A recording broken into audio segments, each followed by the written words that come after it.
Good morning, guys. I've talked to you before about my kombucha that I make. Oh, that's my dog back there. Kombucha is fermented tea, and you can use any type of tea. You can use black tea, green tea. If you're into like some of the flavored teas, that's fine also. What you need to make your kombucha is this thing called a SCOBY, and I've got a huge one here. There's some more that's hanging down here, but this is a huge one. I could actually divide that and make probably like 6 of them to give away to other people. And then it's forming another SCOBY across the top. That's a film of bacterial cells and yeast cells that work together to complete the fermentation process. You might be able to see some little bubbles right there. That would be some of the gas that they're giving off. To make this, what you would do is I boil a huge pot of water, and when it's done boiling, then I steep a huge like family-sized tea bag, or you could use several smaller tea bags, and I let them steep for a while until the water kind of cools. Then you stir in I usually put in about a cup of sugar. The sugar is going to be the food source for the yeast and the bacteria.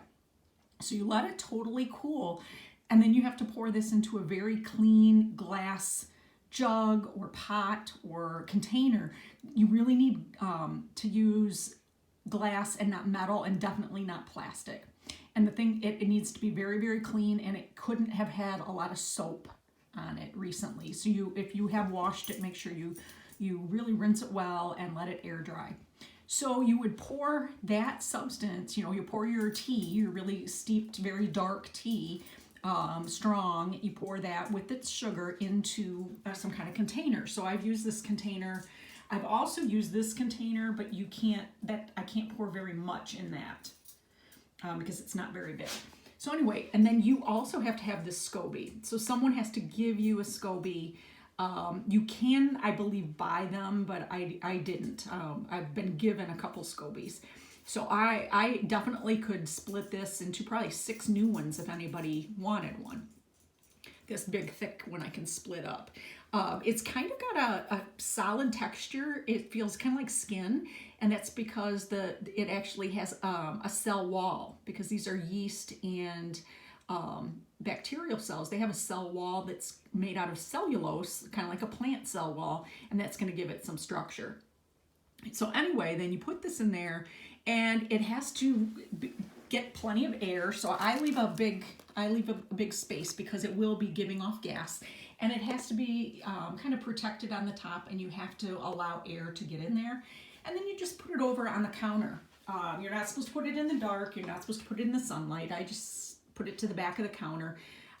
If you were actually fermenting this in some other kind of container with a lid, you'd have to make sure you pop the lid every few days to release gas.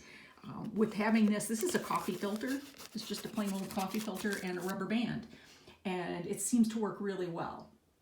And it's much better. I had a different setup, and this setup was actually given to me when somebody moved out of town, and I like this setup a lot more. So anyway, let that steep. You can let it brew like that for about a week. And then I have to use a funnel. And you're supposed to then, you could also filter it out because there will be particles. But you can use a funnel and pour it into a container like this one. Or I've got these stopper jars, and I really like them. They fit in the refrigerator nicely. And they've got this, let me see, stopper mechanism. Sometimes I can't do it, and I don't know if I can do it with one hand. Just a second. Anyway, it's a stopper mechanism. And that's nice because then you can, but always leave some space. And then you can release the gas when you need to. What's also cool is when you get to this point and letting it kind of ferment some longer, or you could do it here or you could do it here. You could put in some ginger. That's what I've got in mind.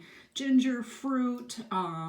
If there was something you really wanted to try, like lemongrass or something, you could mess around with that kind of stuff and try to see what flavors you like best.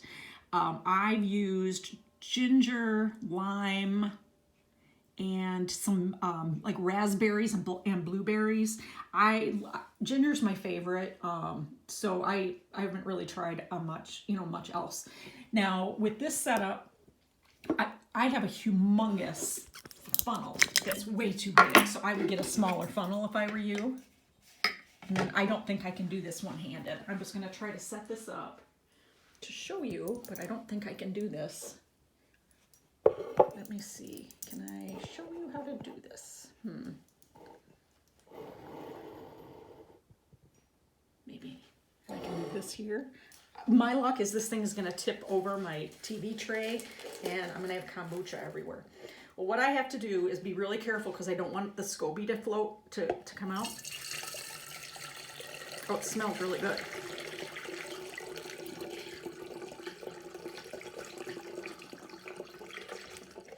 You always want to leave, and I'm leaving more than necessary, you always want to leave some of the tea with the SCOBY, because if the SCOBY gets dried out, that would be bad.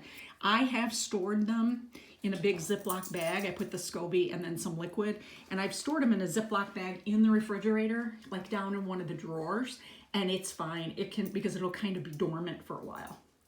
All right, so looking at my kombucha, looks like that. I don't have anything in there, so there's no ginger or anything in there. There was ginger in this one, and it's like totally fallen apart. And I can't open that one up right now with one hand. So I'm gonna pour a little bit in here and just see how it tastes. Sometimes if it goes too long, it'll get a little vinegary. And I think I have had this steeping for a couple weeks, so it's probably too long anyway. So it's just kind of looks like iced tea. Oh, no, it's very, very good. It's really sweet and kind of tangy. No, this is like the best batch I've ever made, and I don't have any flavoring in it. And it's very light colored. Like sometimes mine is super dark, depending on the type of tea or how long I let the tea sit. This actually is like the best I've ever made, and I think it's because of you. It's because you guys were my good luck charms. So anyway, if somebody is interested in receiving a SCOBY, I could split mine up, and then within, I don't know, a couple months, I'd probably have more I could split up again. And it is incredibly easy to make. This is like the coolest, it's like you're doing a science experiment at home. So it's really, really cool. Anyway, just let me know if you're interested. Bye.